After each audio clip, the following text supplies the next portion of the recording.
Hi, buddy. Welcome back. I'm the Strategy Professor, and today we're going to be doing a special episode of Total War Warhammer 2, and this is going to be a how-to primer for winning the campaign as Legendary Skaven. So, as you can see, I have not actually won the campaign yet, but I am starting to pull a little bit ahead. I'm sure there will still be some tough surprises down the line, but I want to get this content out there as fast as I can to share the things that I've learned and what I think the best strategies are for Total War Warhammer 2. So I talk about a little bit of these in the first couple of episodes. I explain some things, but I'm going to try to make this a little bit more swift, a little bit less exploratory, and a little bit more definitive on what you can do based on things that I've learned to help you have the best Legendary campaign possible.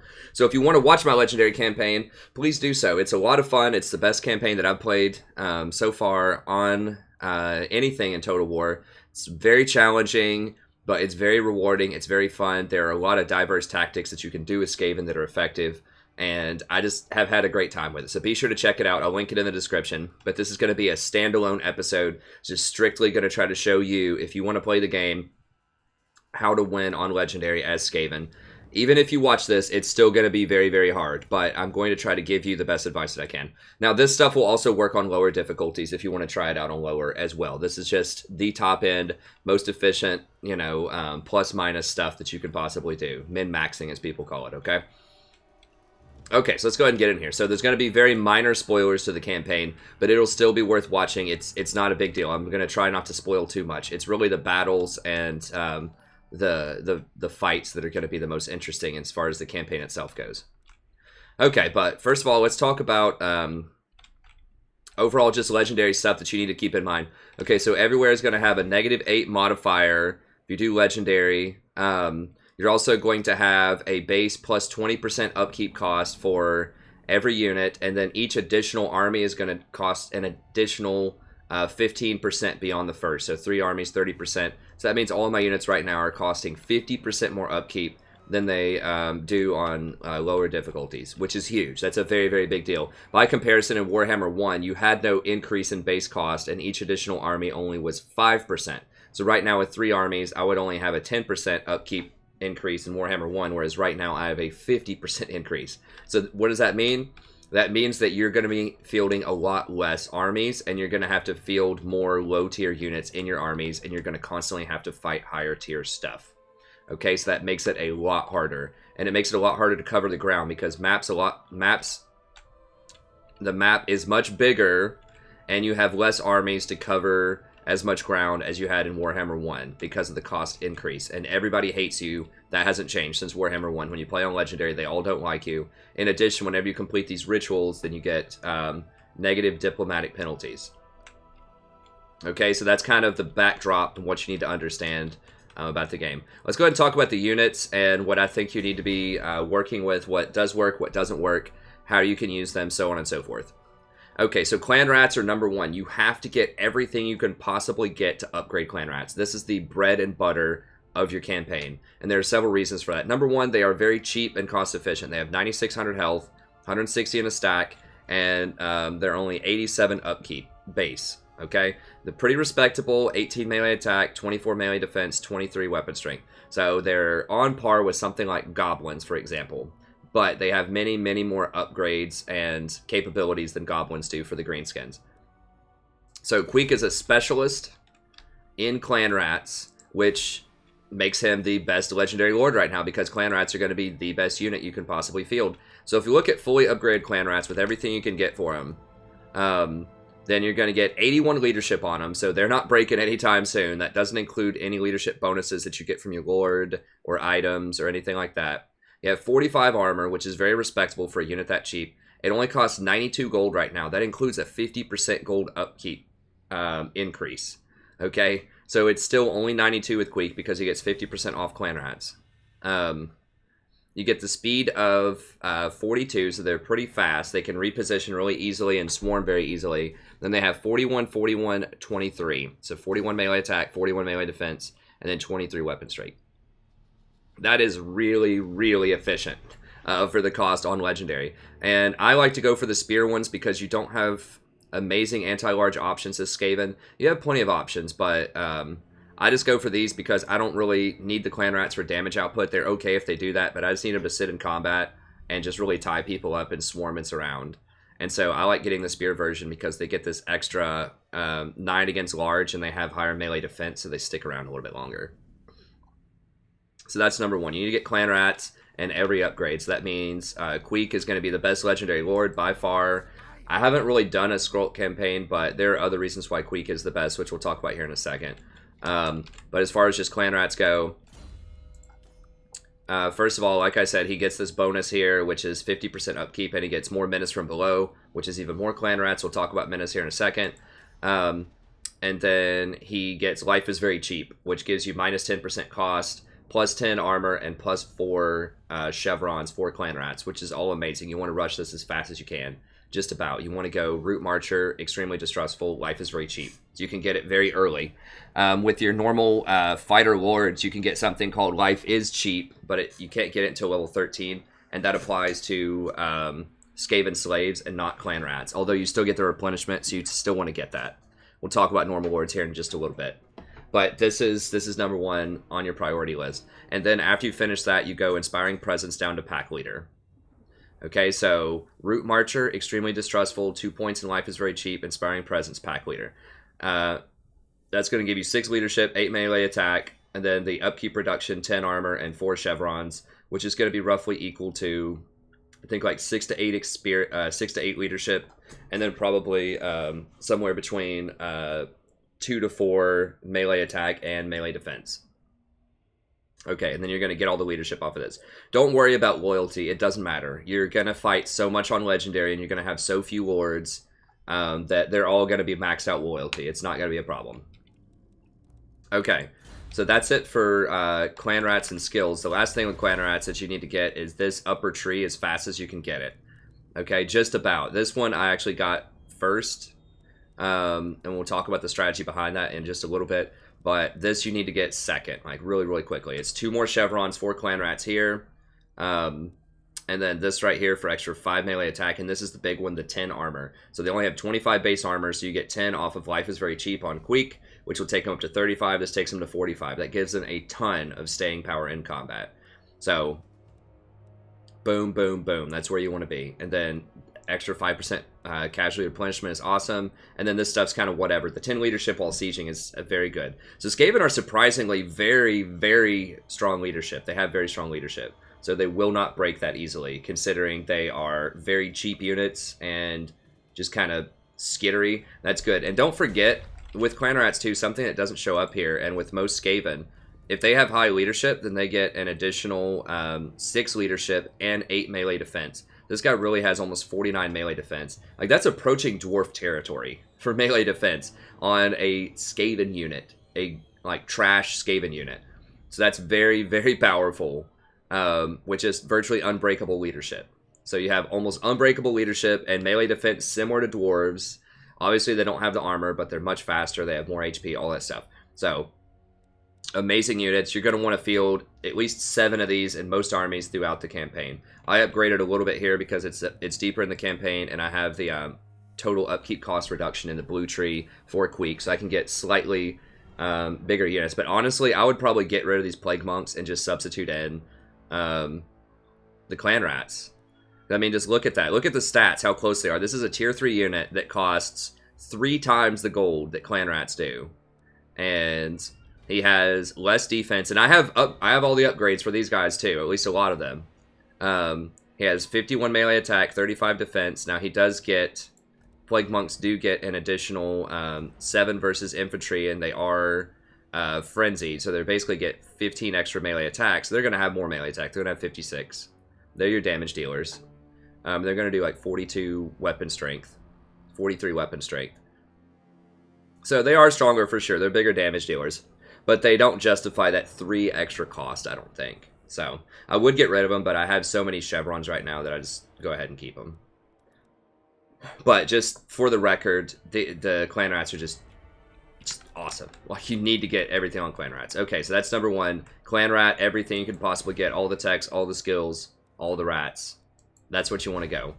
And then, like I said, my preferred is clan rats with shields and spears because they have the highest defense and they're good anti-large units. You can get the clan rats just with normal shields that just fight. Once again, I'm not worried about doing damage with them. I just want to swarm and just tie people up. Now, storm vermin are the other one. These are not really worth the cost. You do get 50% upkeep with Queek, which is good. And they do have, like, pretty good armor-piercing damage, which is good. But they're too much gold. They're 2.5 times what clan rats are. Normal clan rats are typically about 100 gold with the spears. This is 250, so that's 2.5 times the cost. They have the same HP, roughly. And just look at these differences. Let me show you the upgraded versions here after you get all the clan rat tech. Because there's not as much storm vermin tech. That's important to keep in mind on Legendary, is that you need to look not only at the base stats of units that you might get, but also all of the upgrades. You want to get things that have really powerful skills that you can level up, really powerful technologies that help augment characters. And these guys just don't have that much. I mean, look at this. This is a 2 chevron, so he's almost maxed out. If we compare him to clan rats, the clan rats have a total of 82 melee attack and melee defense combined. These guys also have 82. So that's literally the same melee attack and defense as clan rats. Their leadership is 81. Their leadership is 88. Very similar. Speed 38. Speed 42. Very similar. Weapon damage is higher. It's 30 versus 23. But once again, I don't really care about damage that much with these. We'll talk about why here in a second. There are other units, rat ogres, that will be dealing the vast majority of damage in a lot of our fights, okay? So, yes, they do have 90 armor. Yes, they do more damage, and, you know, they have more armor piercing. They're obviously better units, just in the abstract. But are they worth 255 gold versus 92 gold? I'm going to say no. They're not. Now, I did keep them around for a lot of the campaign because the enemies will get very dangerous, like big units that I needed to deal with. So I needed these guys on the Croxagores, on a lot of the cavalry that they had. So I have needed it, and because they have such high chevrons, I've just kind of kept them around. But just in general, you don't want to be getting a ton of Storm Vermin on Legendary. Lower difficulty, sure, deck it out with Storm Vermin. But once again, you are really, really strapped for cash, and anywhere you can save money is a very, very big deal. And so just saving it by, you know, cutting your cost by 2.5 or whatever to get the clan rats, that's definitely where you want to be. So these, you know, they are a decent solution to large units. You know, Storm Vermin with Halberd. Shields are whatever. Shields are obvious, or the Sword and Shield is okay. You have to get to tier 4 to get those. Or you can get the normal Storm Vermin when you just get the Construction Cavern here. So, decent units, good on lower difficulties, not worth it on higher difficulties. Just get more clan rats, and then that'll save you money to get other high tier units that'll be more effective. Okay, the Slinger Tree is not going to be that impressive. They're okay, but the problem is they are very expensive. So these are okay. They're like the very beginner Night Runners are okay. They have pretty low. You have choices. You can get the ones that have low ammo and higher damage for 20. They can fire while moving and they have lower range, or you can get the higher version that have longer range, more ammo, but they can't fire while moving, and they do a lot less damage. They only do 13 damage. So, you know, these have twice the ammo, but they do about half the damage, roughly, as the Night Runners do. So, these are okay. They do have physical resistance. I have found these are surprisingly effective at tying up enemy skirmish or cav. So you might want like one of these in there just in case you think they're going to have, you know, horses. The High Elves are going to have whatever those horses are that run around and shoot at you.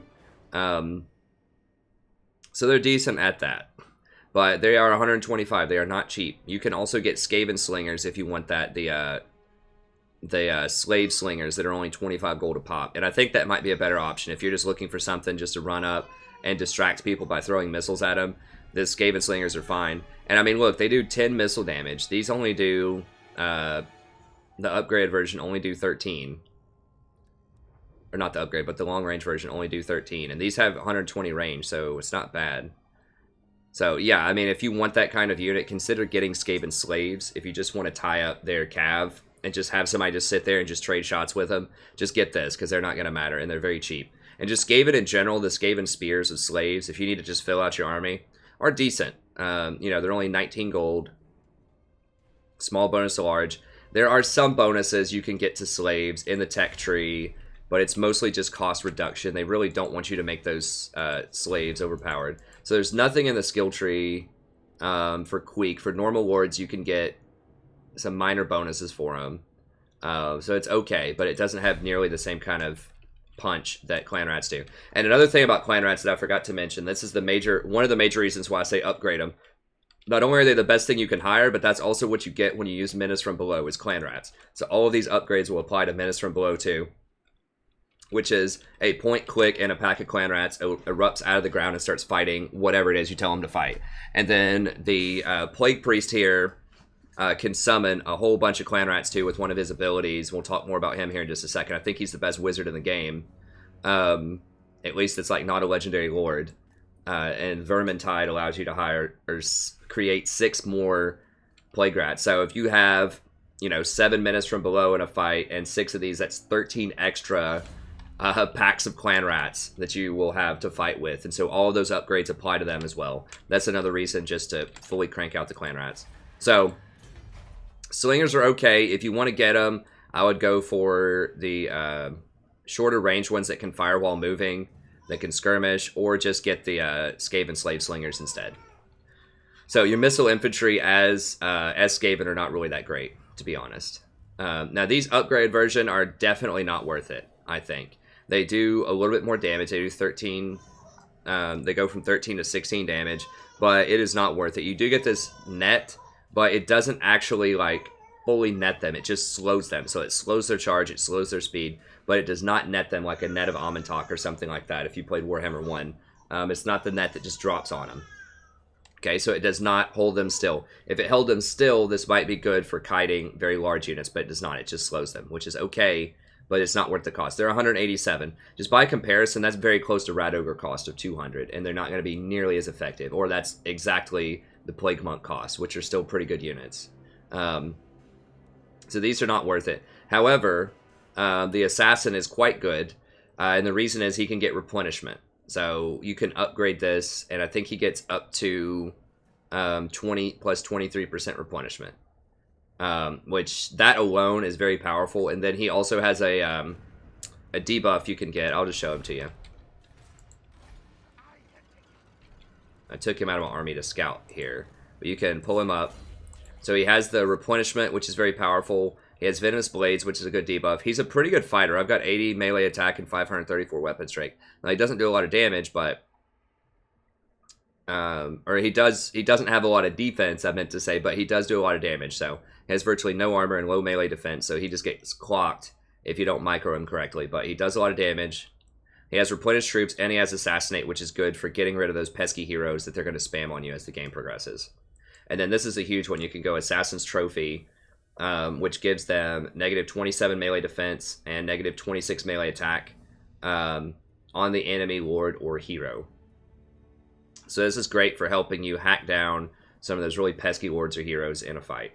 So very good. You can get this on Queek as well, but you do not want to get this on Queek. You can't afford to go down the fighting tree on Queek. We'll talk about the rest of his skills in just a second. But so that means you need to be able to get it on an assassin, because you need this guy anyways for the replenishment. Because replenishment is key. That's how you win legendary campaigns. A big part of it is you have a lot of unit replenishment. Because a lot of times you're going to have to just go fight after fight after fight, especially when you start doing those rituals and they send like armies to try to stop you and all that stuff. You're just going to be fight, fight, fight, fight, fight. So every turn you need to be able to replenish as much as you possibly can. Especially because you can't field multiple armies. And you don't want to be sitting around waiting an extra 2 turns for Rat Ogres. So you do want to level up the Slinger tree so that you can get an assassin. It's not a super top priority, but it's a pretty important building. Then up here, once again, these Gut Runners, not worth it. They do have poison. They're just way too much cost for what they are. These, however, are some of the best units in the game for Skaven. So you want the Death Runners really, really fast. Like as soon as you get to tier 4, Death Runners. Now you do need a Pestilent Knave to get to them, which this is probably the best tree in the game. So that's no problem. For Skaven at least. And what Death Runners are, you'll notice they are relatively cheap. They're 237 gold. That's almost as much as these Slingers are. That's less than Storm Vermin. So they are very, very effective cost-wise in terms of how powerful they are. So, first of all, they deal super heavy armor damage, so 22 pierce damage, which is nice. And then when they attack something, they cut its armor by 50% for everything, and it lasts for 35 seconds. So that's not just they do 50% extra damage cutting through armor. That's they debuff the armor for your entire army. So now your clan rats that don't have very high armor piercing, now they actually do a ton more damage because you can Weeping Blade them. And you can combine this with the Plague Priest, who can cut their armor by an additional 60. So even against like heavily armored Chaos that have like 100 armor, you just hit them with the Death Runners, cut it in half, take it down to 50, overcast the Plague Priest armor shred, which lasts for like 45 seconds. That'll knock it down by an additional 60 armor, and then boom, you have 0 armor Chaos that are getting swarmed by clan rats. They're just going to get overwhelmed and massacred. So that's really key, is they do a lot of damage in and of themselves, and they shred the armor for everybody else. So you want them to be flanking and hitting people in the back, though. They don't have a lot of HP, they don't have a lot of armor, so they are susceptible, but they do a ton of DPS, and they have an amazing debuff. So I wouldn't run around with a ton of these, but I think having like 2 in an army is really powerful, and just put them on each flank, and that'll help you collapse the flanks by cutting through the armor. Now, you can pop back out. I haven't seen the concealment bombs. It says you have them. Maybe it's only when you're in combat you can use it, but I don't use it that much. You do have Stalk as well, so that lets you sneak up to enemies if you need to. It's probably more important for multiplayer, but it's pretty good in general on the campaign map. Now, as far as the explosive stuff goes, the Warp Fire Thrower that you get at the beginning is extremely powerful. This is so nice. It does just a ton of splash damage, and it applies this -10 leadership to everybody. So this is a very, very good unit. Notice the cost too, 175. That's very cheap. So these things are excellent anti-infantry, especially earlier in the game. Now later in the game, once you start getting the Plague Priest, you can just overwhelm and just summon so many units behind him that you really maybe don't even need the Warp Fire Thrower at that point, because you're just going to be frying your own units and you already have enough damage output to crush them. But especially early on in the game, that Warp Fire Thrower is really, really powerful. And it still is pretty good later. As you'll notice, it doesn't do a lot of armor-piercing damage, and that's kind of how it's balanced. It does a ton to non-armored targets, light infantry, but guess what? Everything's light infantry when you hit them with Death Runners and the Overcasted Plague Priest Sunder Armor spell. So you could hit them with the Death Runners from behind, cast the Overcast Armor Shred thing on them, back these up, and then just run up to the side of them and just throw some Warp Fire right down the middle. Just massacre them. So those are very good. Now the thing to keep in mind is these do not do very well around trees and hills, so they have to shoot in a straight line. And so if you're fighting uphill, then that can be a real problem. So there are a lot of terrain limitations on many maps to them, which is problematic, but overall they are quite powerful. These are okay. I just started using these. They're 250, so they're kind of expensive. I'm still giving them a shot. They basically hurl these little globes at people. They're almost like grenaders.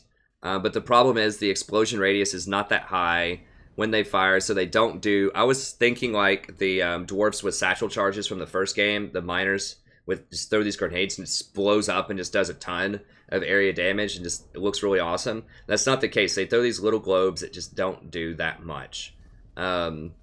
So they are okay, but they don't have a very high fire rate, and they just do not quite do the splash damage. So I had hoped that they could kill out, like, murder infantry balls, but I think that the best way to do that is still just put Death Runners in the back and then just flank them with Rat Ogres and just summon a bunch of crap behind them with Menace from Below and the Plague Priest, and then just completely surround them and carve out all their armor. And just buff your own guys with various things, skills, and items that you get as the game goes on.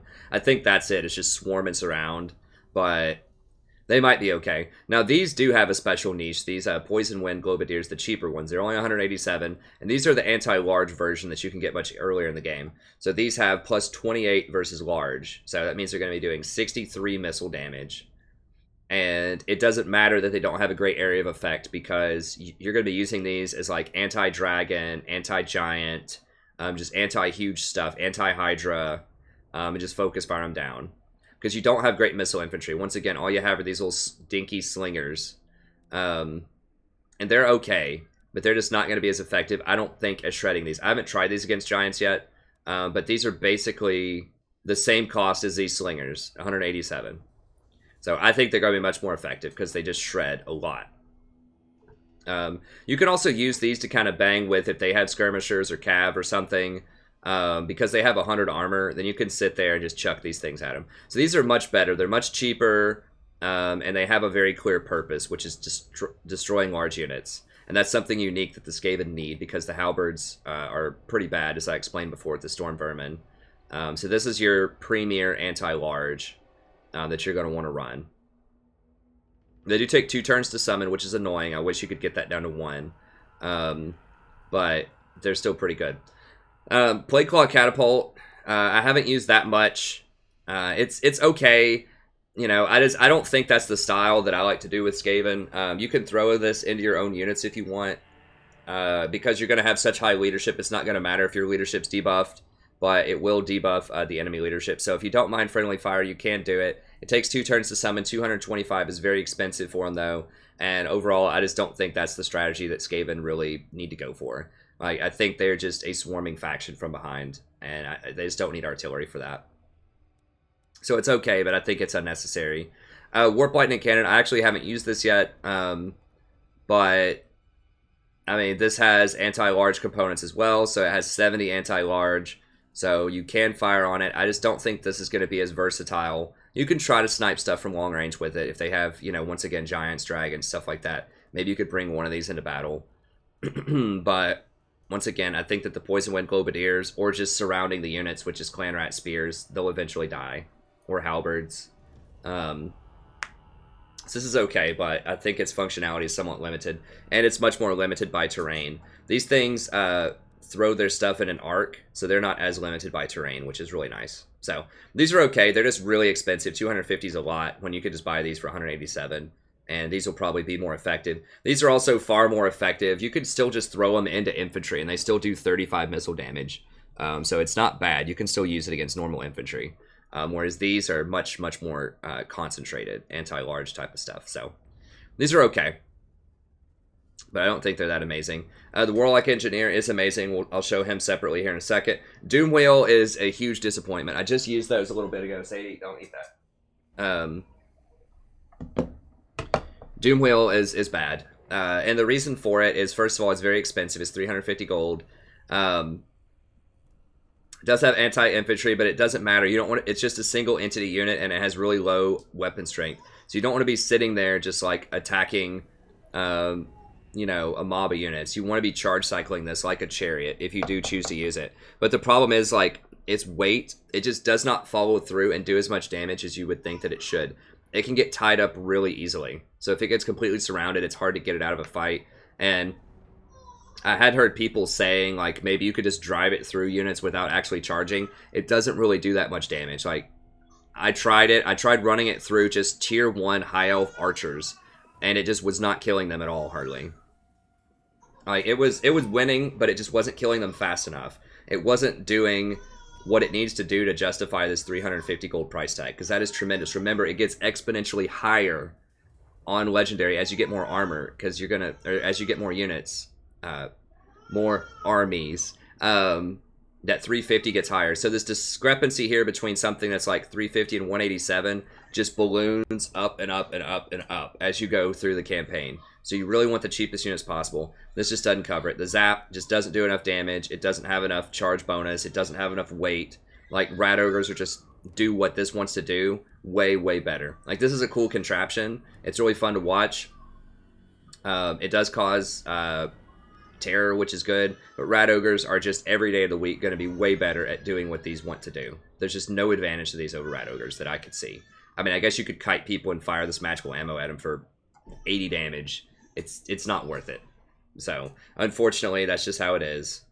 So, that's, you know, it is what it is. It's just not worth it. Okay, the Plague Monks are pretty good. These are great damage dealers, so you hit people in the back with these. You don't want a lot in your army.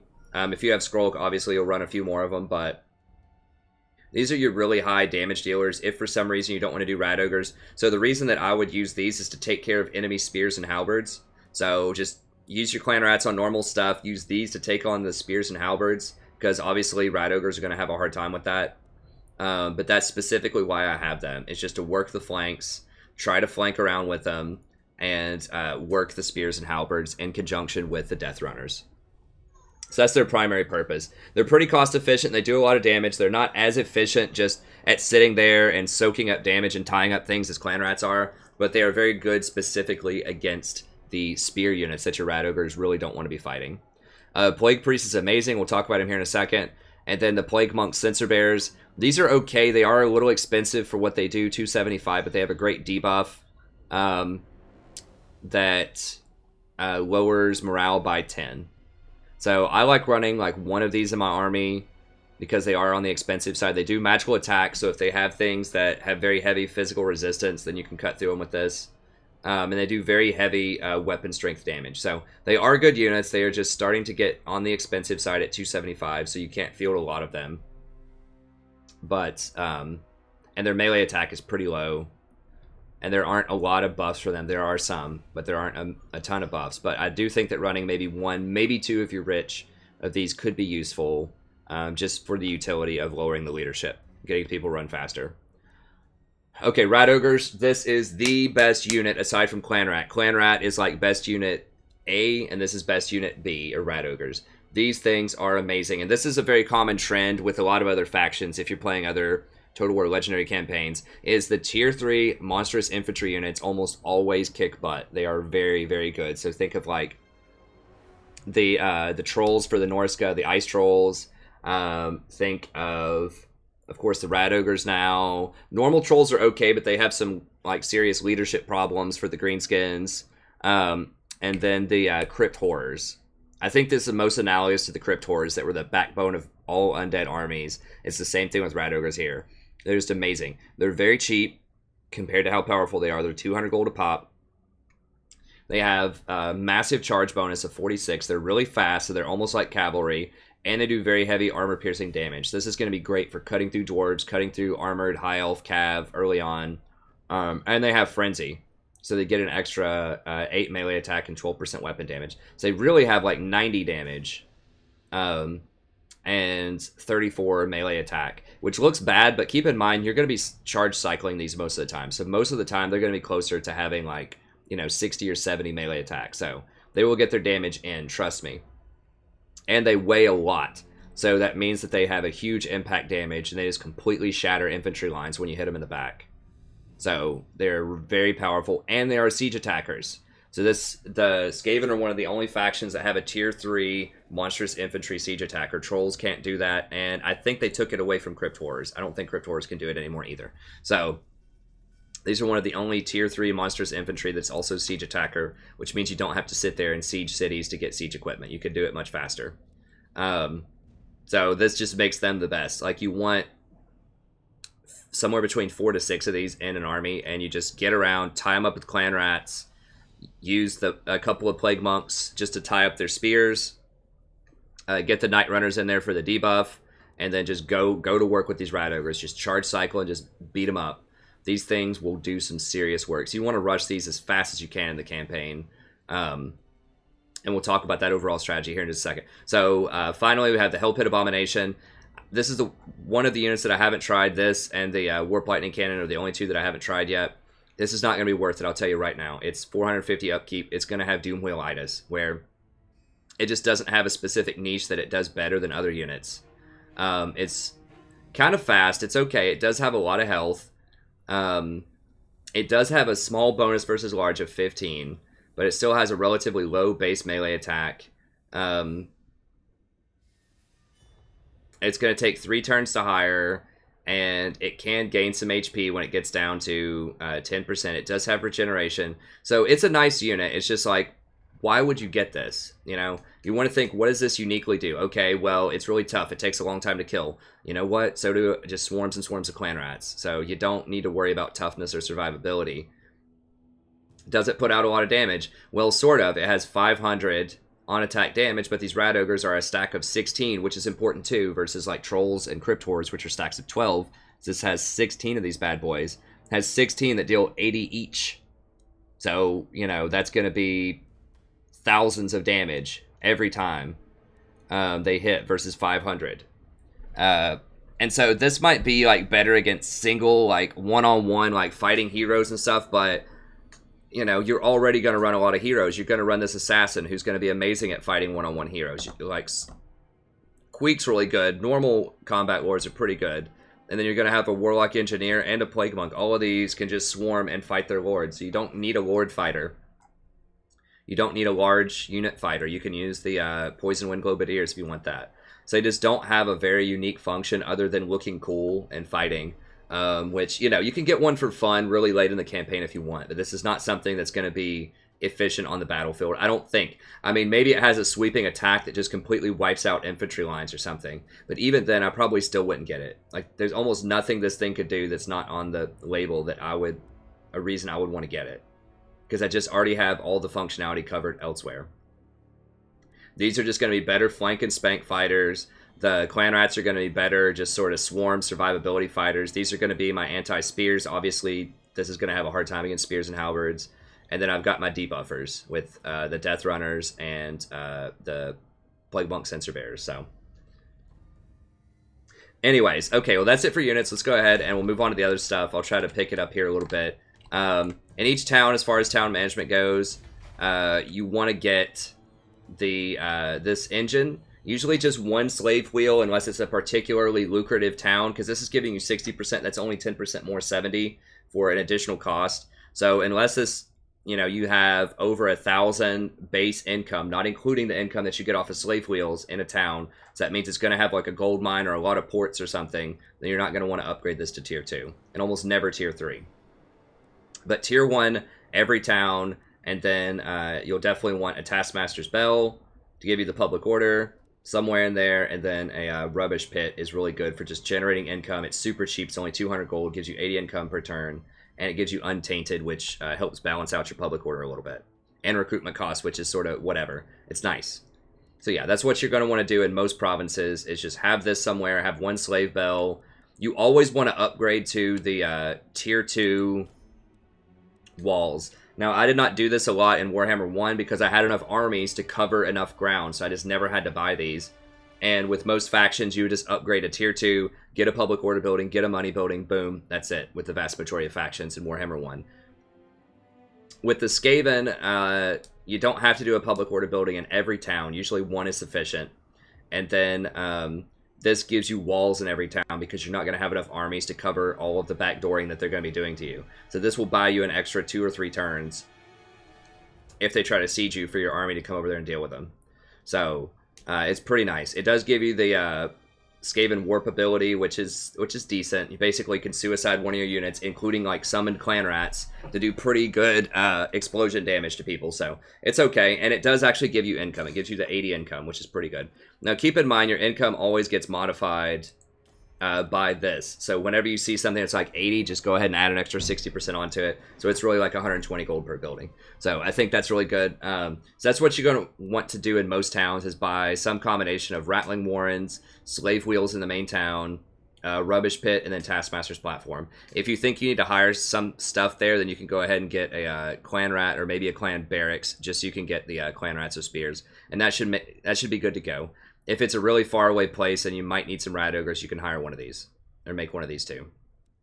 But overall, that's all I would mess with. You don't need to get the resources because you can't trade with anybody because everyone hates you on Legendary, so that doesn't matter.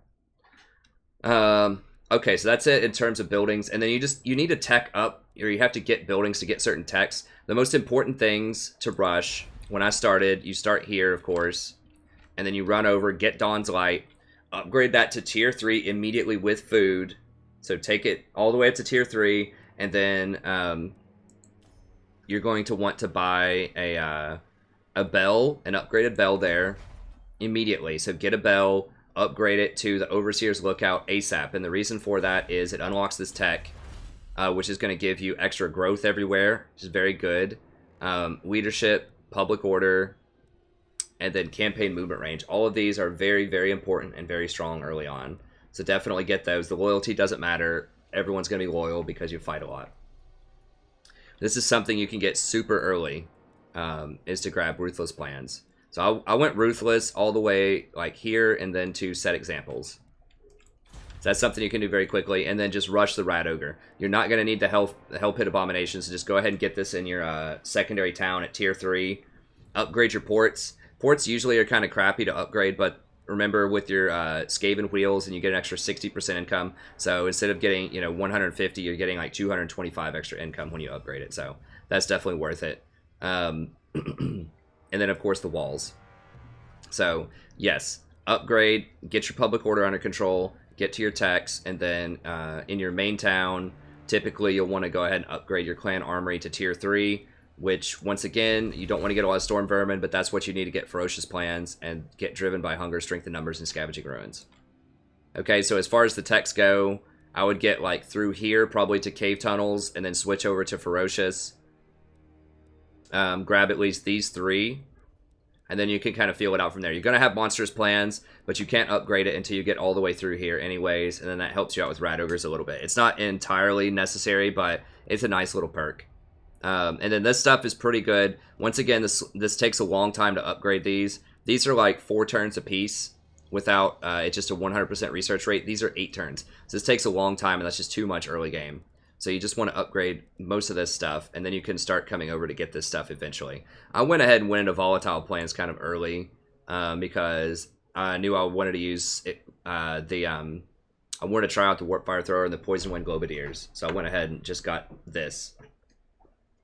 But you can start getting this stuff too down here, which is pretty useful. So most of this stuff is just for slingers. The infantry is nice, infantry movement speed, but everything else is pretty trash. Virulent Plans is okay. It gives you 10% extra for Plague Monks, leadership, melee attack. This is good, but it takes a long time to get over these. Then eventually, obviously, the really good stuff is gated behind lots of text, and it's going to take a long time to get it in your campaign. But yeah, this stuff is all pretty good over here, but that just takes a long time to get these. So yeah. Straight through here, straight up to here, that's all you need. Then everything else is kind of optional from that point. I just got more stuff in here. Casual replenishment's really nice too. I just got more stuff through here, got the Abomination, and then started working stuff down here. So that's what you want to do for techs. As far as like your main core buildings, like I said before, this is going to be your best one. It gives you public order and corruption, so it's a public order building, which is great, and the corruption's going to give you more clan rat abilities as the game unfolds. So I think that's really nice. Okay, so we've got buildings covered, text covered, units covered. Let's talk about skills really quick for Queek within each one of our lords here. So I mentioned this. Remember, you go Root Marcher, extremely distrustful, life is very cheap, inspiring presence, pack leader. Okay, after that, you have some options. I personally went for Respected and Feared. That increases your weapon strength and melee attack for Plague Monks, Death Runners, and Storm Vermin. So all of those are pretty good. You're not going to have a lot of Storm Vermin, but it is really, really good on the Death Monks. And then another reason that I got it is once you get Pack Leader, once you get Respected and Feared, you can come over here for a couple more points, grab Rally and Whip Smart.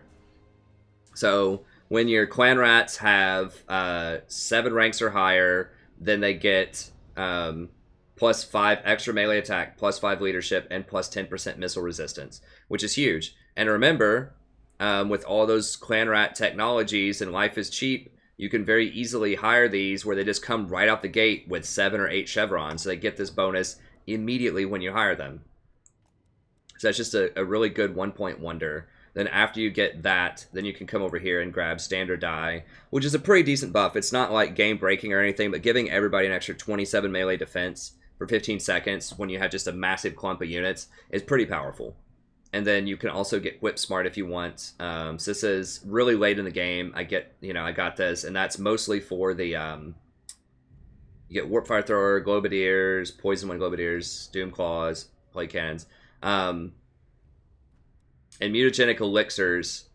So I would definitely get Whip Smart early. Standard Die. You can get Mutagenic if you want. If you have high level Rat Ogres, this gives you physical resistance, armor, and then plus 5 leadership. And that's not only Rat Ogres, but that's also Plague Monks, which is kind of weird why they're in there, but that's pretty decent. So this is one thing you could go at. This is okay. So this is 1, 2, 3 extra points, but you need this blue tree really, really quickly. So it's tough. I think in retrospect, I might just go Pack Leader because I don't get a ton of monks early on, especially. Like I do have Death Runners and monks, but usually only maybe like 3 or 4 total in an army of those. They're just more like utility types of units. So I think after I got Pack Leader, Life was Cheap and Extremely Distrustful, I would just go down the blue tree, grab Ancient Cunning. Ambush is very, very powerful. So grab 3 points in this, 1 point in Looter. And then go Draft Master. Gives you experience, extra local recruitment capacity. Lightning Strike is amazing. Just in case your ambush fails, you can still split up if they have multiple armies and fight them one at a time. So Lightning Strike is a good failsafe. And then Quartermaster. You gotta have Quartermaster. Minus 15% upkeep on everybody is huge. I mean, my army right now is probably like 6,000 base cost. And so this is generating 900 gold, which is huge. So that's like 2 extra provinces worth of gold. 2 like normal provinces worth of gold. So that's really, really powerful. You have to get Quartermaster on everybody. No option. There's no other way. You have to do that. And then once you get Lightning Strike and Quartermaster, you can get Feared and Renowned, which is an additional 8% off, an additional 1 experience for everybody, 5% campaign movement, and then it keeps them from spamming heroes on you. So this is probably like one of the best single point wonders in the entire game.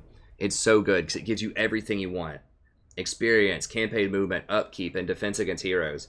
It's wonderful. And also, if they do try to hit you, there's a really good chance they wound themselves. So they get out of your hairs. They can't just spam every turn until it works. So, very, very powerful. So I would probably go down the blue tree and get this before you get Respected and Feared or Molder Knowledge. This is just really end game. I decided to get Molder Knowledge. It's, you know, your rats already hit hard enough. Your rat ogre, so you don't really need it, but it's nice. Violent Rise to Power. This is another one. It's pretty good. I get this kind of early. I would probably get this after you finish up your main run of the blue tree. You can get it a little bit earlier if you want. You need to get Crimson Guard. I forgot about that. You need to get Crimson Guard really early too, so you get those extra. Wait, no, you don't need Crimson Guard because you're not going to be getting a lot of Storm Vermin, but it's okay. But the +2 public order is a huge deal, and that's all provinces. And then you get that extra 25% ambush chance, which is huge. And then -20 enemy hero chance. So that's 20 there, and then down here I think this is an additional 10. So they're going to have -30% chance to do anything to you. Like to wound you, for example, if you're weak, or to block your movement. So that's really powerful. So, yes, this is what you want to do. Run all the way down there, and then there are some options. I like getting Looter, just anything that's money. So, I get Looter and Mine. You can get up to level 40 in Warhammer 2 instead of level 30. But the core things are, once again, get Clan Rats, and then work your way to Feared and Renowned, getting everything that gives you money along the way. And that's going to be the best way to go. Okay, let's go ahead and we'll look at my favorite wizard here really quickly, Plague Priest. This is where you want your main magic user to be. I think these are better than the engineers in terms of magic. Engineers are okay, but these guys are just insanely powerful. So, first of all, they do have the Contaminate, just like the other Plague Monk Sensor Bearers. So you can get them in the back, have them fight if you want. They aren't great fighters, but you can still hit people in the back and apply the debuff if you're really careful with your micro. So, Pestilent Breath actually does pretty surprising damage. It's pretty good. And it disrupts units, knocks them over, so it's a pretty good win spell at a very cheap cost. It's only 9 base. And then this is the huge one. You get Vermintide. So, and you upgrade this ASAP. So it's only a 20-second cooldown when you upgrade it, and it allows you to spawn Clan Rats. So, and you can use it 6 times. This is basically 6 extra Menace from Below, and it only costs 3 magic per use. Only 3 magic per use. So basically, for 18 magic, you can get 6 extra Menace from Below. Like, that right there is insane. That's so good. And then you can get Blessed with Filth, which gives everyone in your army, and it only costs 5 at its base. It says, yeah, right there. At its base, it's only 5, and it affects everybody. Area of effect, 40 meters. And basically, it reduces enemy damage by 20% for 22 seconds.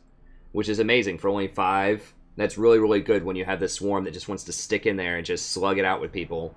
That's amazing. So it lowers the damage, and it lowers their speed so they can't run away as easily either. So that's decent. It's not like, you know, out of control, but it's pretty good. For 5, it's very, very cost efficient. And then Wither. This is the really baller one that I love, in addition to Vermintide. It lowers armor on everybody by 30 for only 10 cost, which is pretty good. And it lasts 50 seconds. That's a very long time. And it's area of effect once again. So it shreds the armor of everybody there. And if you upgrade it, it's only 13. And it shreds by 60 for 50 seconds. That's just completely just removing all armor off of most units. So all of your units, because you have so many that are swarming, are just going to do an astronomical amount of extra damage. So this is very, very powerful. Wither. He also gets Warpstone tokens, which you can get, which is just an extra 5% miscast chance, whatever, for 13 more Winds of Magic power. So that right there almost fuels all of your Vermintide for free in a fight. So that's pretty crazy. And then Pestilent Birth is also really good. This isn't quite as good as Vermintide, but it's still really good. It summons Plague Monks. So you can only use this one twice, and it costs 9 once you upgrade it. But that's still really good. I mean, just summoning anything is really powerful because not only does it do a lot of damage, sustained damage over time, but it also soaks a lot of damage the enemy's doing. So it does damage, it soaks damage, and it just creates a lot of mass so that people can't run away. It's very, very good. So you just like have this guy in there, you're just constantly summoning clan rats, plague monks, and then doing menace from below behind people, and you could just very easily just completely just envelop everybody with units. Now the range on Vermintide is much shorter. It's only 60 range. This isn't like clan rats specifically, or you can put it anywhere on the map. It's very close to him, so you want him close to the battle. That's really good. And you have your standard earthing, power drain, and arcane conduit stuff, which is all good. Now plague is okay. I haven't tried it, but the reason that I don't have this, it's expensive. It's like 14 base. It does a lot of area of effect damage, but I don't need that once again because I'm going to be completely surrounding them. There's going to be a lot of friendly fire if I do that, and it's just unnecessary. I would much rather just keep spamming poison and wither on them rather than plague, and then just emptying everything that I have into Vermintide and Pestilent Birth. So it's okay. I mean, I would even rather do Pestilent Breath. That's much cheaper. That's about half the price and still does pretty good area of effect damage. Probably not nearly as high as plague, but nevertheless pretty good. So I'm probably going to get this eventually and try it out, but I suspect I'm not going to be using it that much. So it's good. Now it is a vortex, but it doesn't move. It just sits still. So I'm thinking like for a siege, if you really need to be able to bust down the door to a high level siege area and, you know, they just have a ton of stuff clogged up there that's just not letting you through, and it's a lot of spears, so your rat ogres can't really push through, and they're just firing on you from, you know, from the rafters, and you just need to clear that area out. Then I think casting Plague might be good for that. So I think it could have a strategic use, but we'll see. Now, Plague Furnace is absolutely insanely amazing as a mount when you get this. First of all, it gives you 100 armor. Typically, you have 20 or 30. So that right there gives you a ton of survivability. Usually, you have about 3,000 health. This gives you 6,000 health. So it gives you a lot of extra leadership, armor, and health. So you have a lot of survivability. And then you're actually kind of like a decent melee combatant. Not insane, but plus 20 versus infantry. So 50 melee attack is okay. You can stick him in combat, which is going to allow you to apply your Contaminated much more safely. He does an area of effect damage debuff while he has it, so it's very similar to the undead, I forgot what it's called, but that undead unit that does a similar thing. Yeah, Billowing Death, which is nice. And then it has a bound spell of Pestilent Breath, so every 45 seconds you get a free cast of Pestilent Breath. It's just insane. So it gives you a ton of survivability, an area of effect damage debuff, and a free bound spell that you can just cast every 45 seconds for free that doesn't cost any Winds of Magic. So that is an amazing mount for a wizard. And then finally, his stuff down here is okay. It's not amazing. You can damage walls, which is very helpful as the Skaven because you don't have great siege. And then you can get the scouting, which I'll get eventually, because you're going to run so many heroes. You want one of each hero in each army because they all have such great utility that you have all these extra magic item slots, and you need to fill those up because you're going to have a lot of heroes. So, you know, you might as well get extra magic drop chance. This isn't critical to the character, but this is something later in the game that could be useful. So overall, I just think he has the best suite of spells. They're all very cost efficient, really powerful, lots of summons, good debuffs. And yeah, he's amazing. Yeah, so definitely level him up in the way that I described there. This guy is okay. Now, his magic is a lot less inspiring. First of all, he doesn't have Arcane Conduit. He doesn't have anything else that sort of buffs his magic or mana in any way. He doesn't have Warp Stone tokens. So that right there is kind of a weakness. Warp Lightning is very good and cost efficient. So if you just need... It's good to have one of these in your army in case their hero injures your Plague Priest, which has happened several times to me. At least you have someone that can use magic. So this does pretty good damage. For 6, I would just mostly spam this with him, probably. Howling Warp Gale is pretty good for dealing with flying units. It does hold them still so they can't move for 19 seconds. You can just fire on them with your Poison Globe Bombardiers. Or whatever, the ones that deal bonus versus large. Death Frenzy is pretty good, but it gets expensive. It's 14 to cast on everybody, and it only lasts for 17 seconds. So it gives everybody plus 26 melee attack, charge bonus, weapon strength, immune to psych. So it is a very powerful debuff, but 14 mana is so much. I would rather just have the 60 armor shred most of the time on everybody, and I think that would actually give you a lot more damage than this is suggesting. And it's much cheaper. So I would probably just go with the armor shred, but this is good. I mean, this is the best spell that he has, so it's pretty good. Skaven Scorch is a wind spell. It does damage. It's expensive. It's okay. And then this is another one. It's a wind spell. It's expensive. It does damage. It's okay.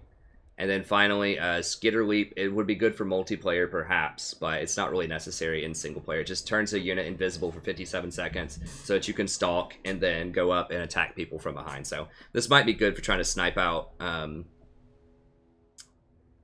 enemy heroes or something, but overall, it's a little uninspiring. So that the magic's not that great on him. So just get 1 point in Warp Lightning if you want, just kind of a backup caster. Now, why he is really good is he has mobility, and this is so key because you don't have a lot of armies on Legendary, which means you need to be able to move around and move around quickly. So he can give you up to 15% extra movement range, which is huge. He also has Standardized Drill, which gives you reload time for missile and infantry units. So this is pretty good eventually when you get some Poison Globadiers or you get like a Warp Fire Cannon. Just whatever your sort of artillery type of unit that you decide to go with is, and you'll probably only have a couple of them in a battalion, but that can be pretty cool. I haven't used Doom Rocket yet, but I imagine it's going to be pretty powerful. It's just single use, so that could be cool.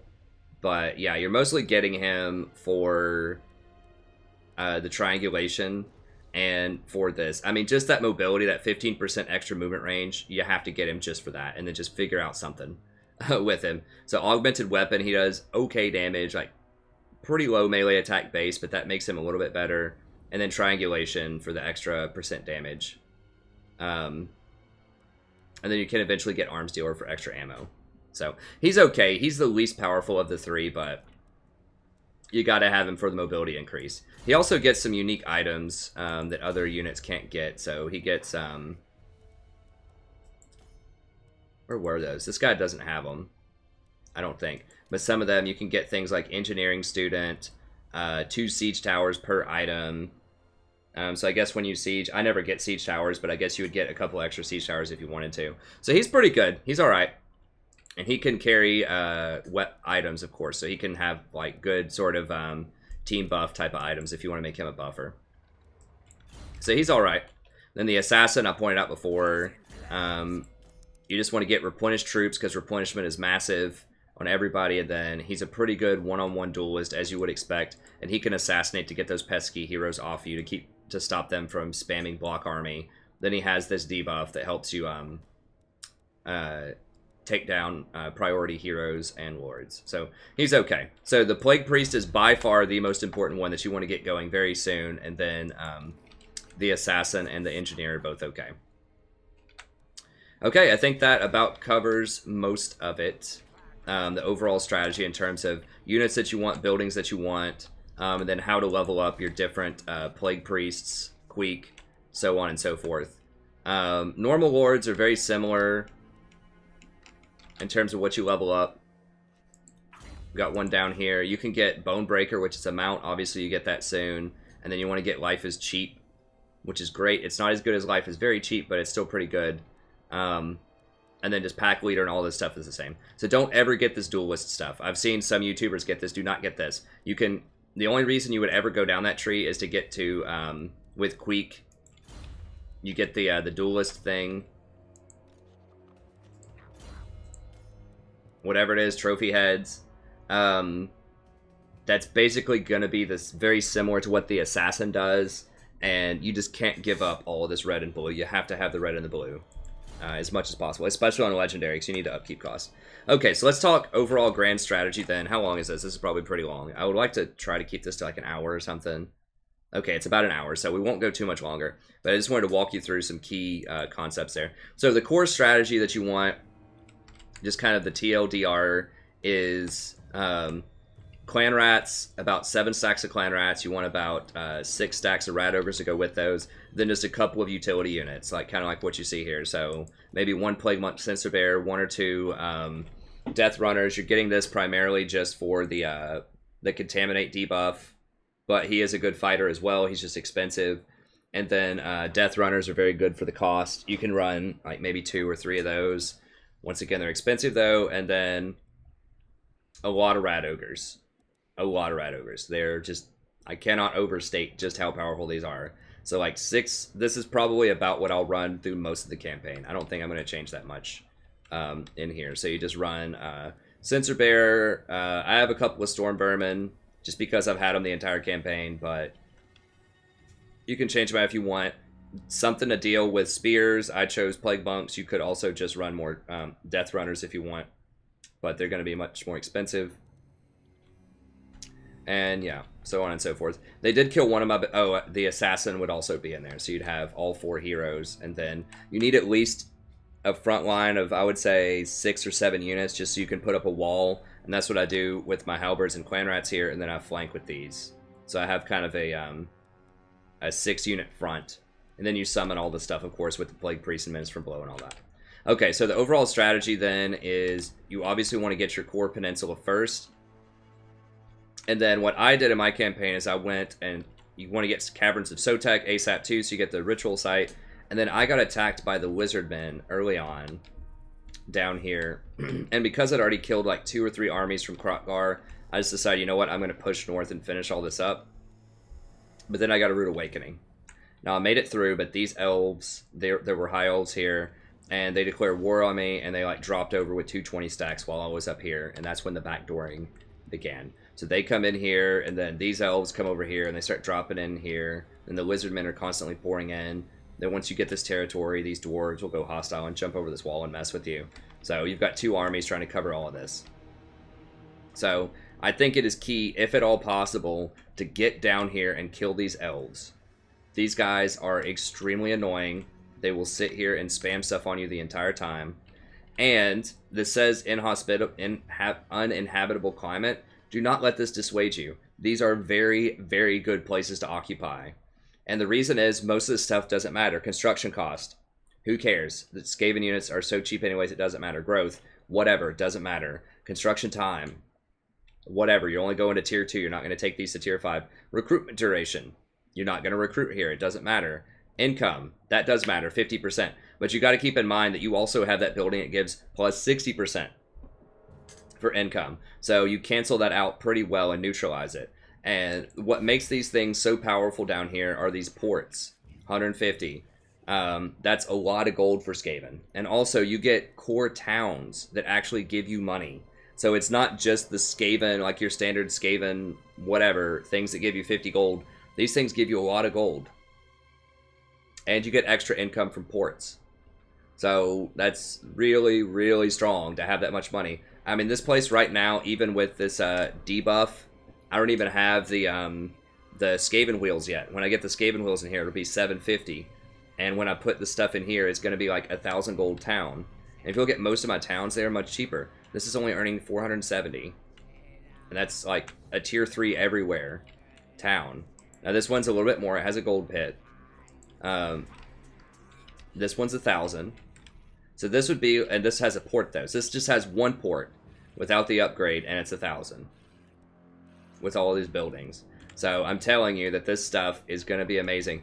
And one of the core things here too is it has so much Untainted because these ports and these buildings don't give you Skaven corruption. So that means that you have really high public order bonuses. So because I have no Skaven corruption here, I get plus 10 public order bonus. So even with provincial instability, I'm still able to hold this together. Why are buildings -6? Just give me -6 public order?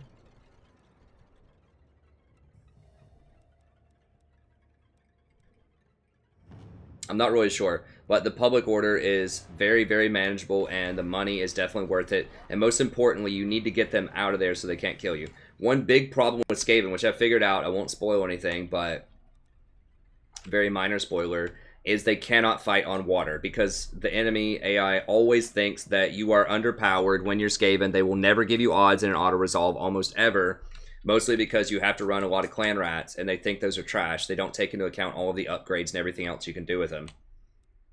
So they think that your armies are trash, and you will be unfavored in every auto-resolve. What that means is if anyone ever meets you out at sea, they kill you. And I had multiple armies die this way, where if you come out to sea and the High Elves come up to you with a stack, you're dead.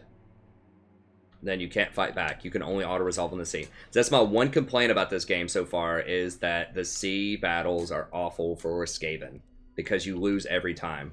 So basically that means if these guys have any kind of army whatsoever, you can't go challenge them, because they'll just come out of their port and kill you. So the only way I was able to do this, finally, was I managed to kill them up here. They sent their 20 stack up here.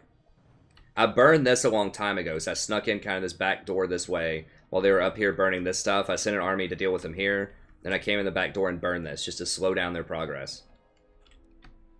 And so that meant that they were only able, or only kept fielding one army. So they sent the army up here. I killed it, and then I just beelined down here as fast as I could. And I have a lot of plus movement. I have probably plus, like, 50% movement from all of my characters and followers and just tech tree and all that stuff. I was really fast. So I was able to, like, sail from here all the way down to, like, here in one turn.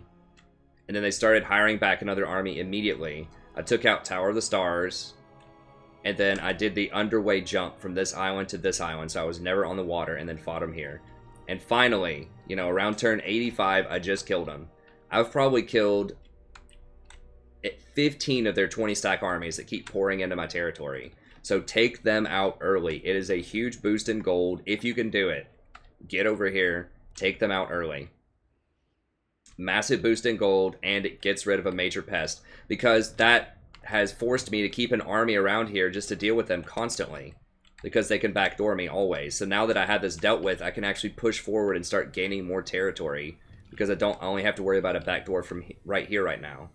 And this is dangerous too, because once again, they only have one town that they're going to be able to field a 20 stack, and if I come over here, then they can just send their army out and just beat me in the sea, because I'm always unfavored. So it makes it very, very difficult to deal with them. And they'll never get peace with you. They hate you. So that's one thing I would recommend. Taking out the Lizardmen's okay. The hardest faction to fight so far, I haven't fought the Dark Elves yet, but Lizardmen, definitely early on, are very powerful. I think the High Elves, I just feel like I steamroll them constantly, even with some of their high tier units. But the Lizardmen are pretty tough. So yeah, I think that's my major advice, is just deal with the island situation very soon, and then just snake your way through all of this stuff. Always take the money, very rarely take the food after fights, never take the replenishment. And when you get this, it gives you pastures. You always want to get pastures, because that gives you food generation. +6 food. Because every town is going to consume 1 food. So I'm actually in the negative food right now. I have 23 settlements. So all of those are consuming food, and so is my army. So I have to constantly run around and fight things to get more food. So if you can ever get a pasture, that makes that a little bit more bearable. Okay, and I think that's it. Hopefully these tips help you out in terms of Total War Warhammer. Try to spot Skrulk. I couldn't see him until much later in the campaign, like around turn 70 or something. It said all factions who own a major port will be spotted by other factions. And so that's what allowed me to spot Skrulk once he captured this area. because you can't send an army across this ocean. It's really hard, because once again, if they just decide they want to send an army, they kill you, or if they want to send an army, they kill you. So you can't really get an army across this ocean to come over here and take anything, or to try to parlay with Queek. You could send a hero, but you really don't have a lot of heroes to spare early on. So it's just really hard to spot him to start diplomacy with him. But it didn't take very long. After I spotted him, I just did every single diplomatic thing I could possibly do to get in his good graces. And I was able to confederate within a few turns. Now, I haven't managed a lot over here, so I can't speak to like what's going to go on over here. But it's probably very similar to what was going on over there. Just kind of centralize, take out as many people who could backdoor you as possible, and then just steamroll your way through. Just in general, on Legendary, the tactics in battle are, once again, you have a front line of like 7 clan rats. You engage them, you flank around with your rat ogres, charge them in the back. If they have halberds that are defending the backside, use plague monks and death runners to tie up the spears. Keep flanking until you get a good angle, and then charge in the back with the rat ogres. Tie up any archers they have ASAP with your menace from below, and use your rat ogres to run down and kill all the archers. You're going to win melee combat. Nothing's going to beat you in melee combat. The only thing that's going to give you a hard time is if they have a lot of elite archer units and you leave them alone, because your units don't have a lot of spears, they don't have a lot of armor, they don't have like heavy shields, they're just really bad against missile infantry. So you need to shut those up with menace from below and then flanking with the rat ogres and death runners. And then you can use like any sort of other artillery sparingly. You can also throw a warp fire thrower, shoot that in their back if you think that'll help out. You could, in theory, if you want to use a doom wheel, get in their back with the doom wheel. You can use the poison globe bombardiers to try to bomb their infantry lines. So there's some other stuff, but in general, the best is going to be clan rat plus rat ogre in the back equals win. Okay, that's going to be it. Thank you very much. Hopefully this helps you out with your legendary campaigns. Let me know if you have any questions. And be sure to watch my campaign if you want to see some more specifics or some really good battles. I always have the battles timestamped, so even if you don't have time to watch all of every episode, you can at least watch the battles and try to learn how a micro, if you really want to improve and work on your micro, if that's holding you back. Because you got to be able to fight in this campaign. That's it. There's no way around it. If you can't micro very well, it's really, really hard, because you're almost always going to be outgunned. Because they're just going to have higher tech units because you have way, way less money than they do. Okay, that's it. Thank you very much. Have a good day, and I'll see you next time.